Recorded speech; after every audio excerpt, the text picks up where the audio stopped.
Greetings, fellow humans. It's been another hot minute. You might see this outfit a couple of times. I might batch film just so that I have content a little bit more continuous for this. So I am holding my first novel because I am writing the third novel and to finish out this trilogy. And I did a poll on Twitter asking what you would be most interested in finding out, and there's actually a tie between how I approach vampires and the planes of existence within the human cycle. Let's talk about vampires and vampires that don't sparkle and that suck in the correct way. So, what is unique about my vampires?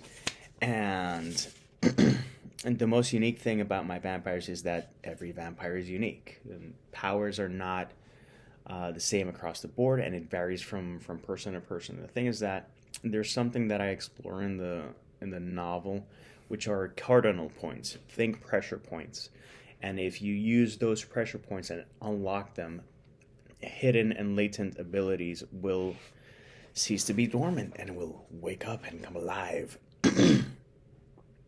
So that means that some vampires are stronger than others, some are faster than others, some can glide. And they can't turn into smoke. I haven't explored that yet because I'm like, it's kind of iffy, kind of too mystical, and I just wanted to keep it a bit more on the urban fantasy, more real side. And we're talking about vampires, so how real can it be? If there's vampires out there, please don't get offended at that. I didn't mean any offense. But the main thing that I want to focus on is that powers vary from person to person, and the skill set and what someone brings to the table is not always going to be the same. The best teams are the ones that complement each other, and I wanted to also explore that, whether it's with Therians or whether it's with vampires. But there are daywalkers. Some are born daywalkers. Some learn to either be daywalkers or have more tolerance to sun than others, and others, if they get a little bit of sunlight, they're going to be burnt into a crisp.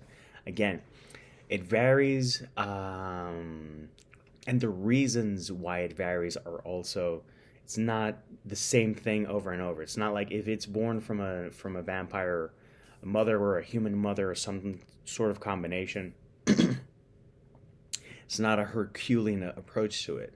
It's saying that circumstances happen, and some people develop latent abilities more than others.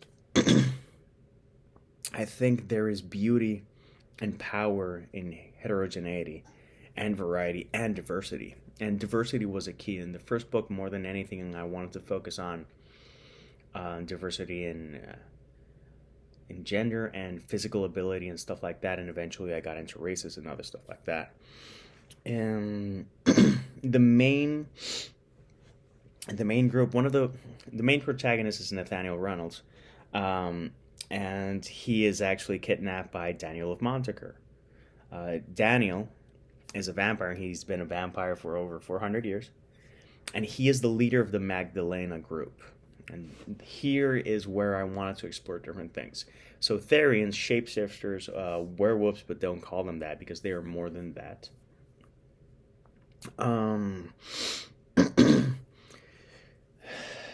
They're super organized, whereas vampires are a bit more all over the place. And I want to do that play because normally you see the covens and stuff like that with vampires, and they're super organized and whatnot. And I wanted to have it be super different from one faction to another. So you have the Magdalena tribe, and basically try to imagine that there's representatives of different groups that form part of this super group, you could call it. And Daniel is the leader there, and he has other members of the crew. One has telepathic abilities because I wanted to explore that, and it's cool how Liam Dalray, it's cool how he has that ability, and he can switch it on and off, and beyond switching it on and off, he can have more telepathic abilities or access to people depending on the connection that they have or the connection that is allowed. And so it's something that I want to explore that way also. Some other of the factions that are explored in the human cycle are the Laius, Laius. Those are child vampires, and they were turned vampires when they were kids. All of them are kids. And when I say kids, it could be 8, 9, 10, up to early tweens. But in that age, so that you don't know, think of Interview with the Vampire. But rather than lamenting or being frustrated that they were, trapped as children, for them it's completely normal. And I wanted to explore that and how lethal they can actually be. And there's Adobantons, these are actually vampires. Think aquatic vampires. Basically, they were turned by another main character is Captain Jane Reynolds. She's the one who captains the Black Calico, which is a galleon that actually figures largely into the entire story arc of the human cycle. So she's actually the leader of the Corsairs, which are female vampire pirates. Who doesn't like to say female vampire pirates? But she's also the one who created all of these aquatic amphibian vampires who live in the sea. Basically, I wanted to explore that. There's a tribe in Indonesia and Micronesia and all that area. There's a couple of tribes that are seafaring people, and I wanted to do something where there were vampires that way. And this also harkens back to I'm a big fan of Hong Kong comics, the Jade Man comics, and there was a tribe of Pacific Islanders who fought as a tribe, and to fight they would take to the water and then try to imagine everyone like a battalion of 30 people swimming in the same direction, throwing like a blast. I wanted to do that, but with vampires, and also aquatic vampires. It's creepy. And I also wanted to explore one of my favorite factions is the Gerald Order. All of these vampires, and they're probably the strongest vampires in the human cycle. They're either in a wheelchair, they either are missing one limb or two limbs, they're blind, they have some other discapacity, but they're still the strongest fighters. And I wanted to do a strong emphasis on that because too often people with any sort of discapacity, or they call it a handicap, and then people get handy-capable and use that type of verbiage. And I know a lot of people with different types of conditions. I don't want to ever say limitations, because I've seen some people do some amazing things that, quote-unquote normal-bodied people wouldn't even fathom. That's what drives them. So the leader of that group is in a wheelchair, and his name is Christopher. That's a little nod to Christopher Reeves. I was a big fan of Superman growing up. I was very fond of him. Obviously, his condition after he fell from the horse. So I wanted to do like a little tribute to him.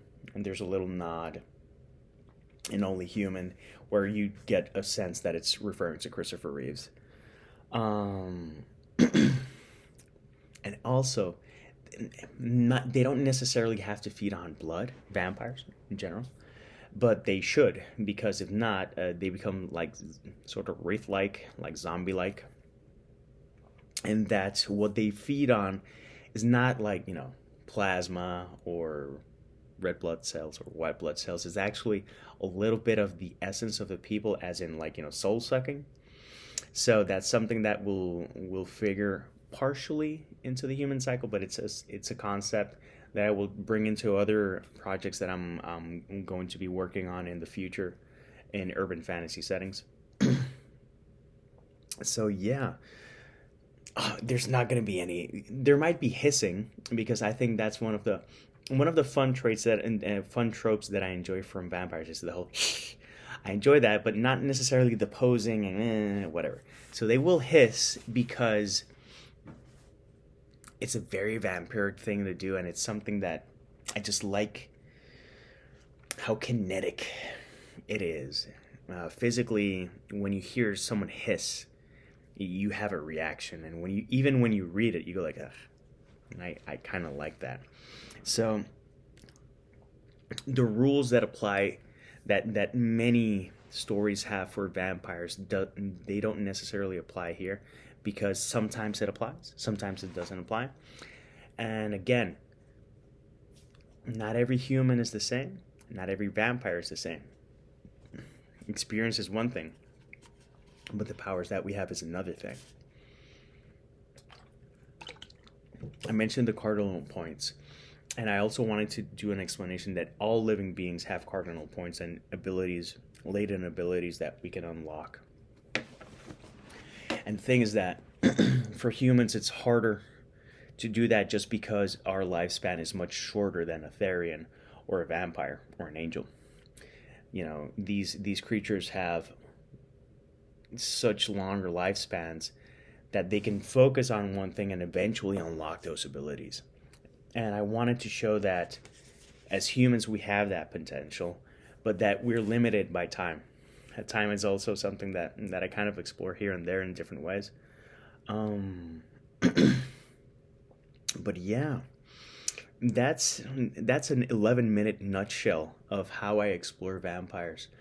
Again, I wanted to explore different personalities, and something that's really important to me in this series and pretty much everything that I write is exploring the concept of humanity through different beings, different creatures that you go like, okay, so what's human in a vampire? A lot.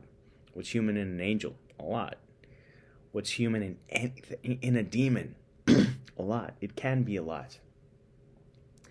And also challenge a couple of tropes. I do poke some fun to Bram Stoker's Dracula on 2 occasions. One just referring literally to the work of art, the novel, and in another, there's a scene. It's not me manifesting any part of my libido, but when I saw the movie with Keanu Reeves and the wives show up on the screen, and it's like, he was gonna get a threesome, actually a foursome, because he was going to get tackled by the wives who are actually connected.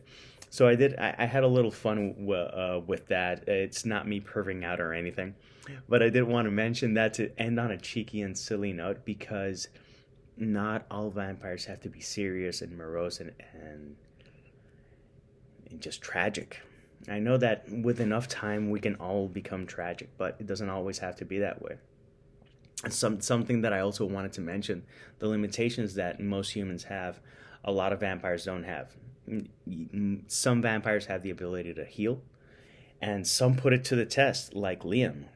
Liam is a chain-smoking vampire who actually helped me, JD, quit smoking, because since he's the one doing the smoking, I didn't have to smoke, and it was a very healthy and therapeutic way of quitting. I recommend it if you're having any issues. It might work for you as well. And yeah, if you're reading, I'm actually rereading Only Human. I'm up to page 107. So if you want to join in, and if at any time that you watch this, you could. Right now it's 2022. If you watch this in 2023, 2024, or whenever, or you're just reading one of my books and want to ask a question, I'm always open to readers asking questions. I dig it. If it's a spoiler, I'll let you know and I won't answer the question. If it's not a spoiler, I will gladly answer. So by all means, see that sexy comment section down below? Check it out. Write a message. Let's be in touch. If you want to join me, this is on the Zon. Eventually I will get it in other places, but those are plans for later. Right now, the plan is to write book 3 and to give you the best conclusion that I possibly can. It's been fascinating to reconnect with this project, and to finally be able to reconnect properly. I don't feel I had reconnected well, and then boom, stuff starts connecting, stuff starts clicking. But vampires still don't sparkle. Remember, boys, and girls. Vampires don't sparkle. So if you have any questions about this book or about Shadow of a Human, by all means, reach out. Tell me what page you're on. Tell me what chapter you're on. Tell me what questions you have. And we'll chat it up. So until next time, thank you for tuning in. If you enjoyed this, click the like button. Also, massage that subscribe button. And hopefully I'll have more videos for you soon. So until next time, peace, love, Maki rolls. Cheers. Remember, we're all only human.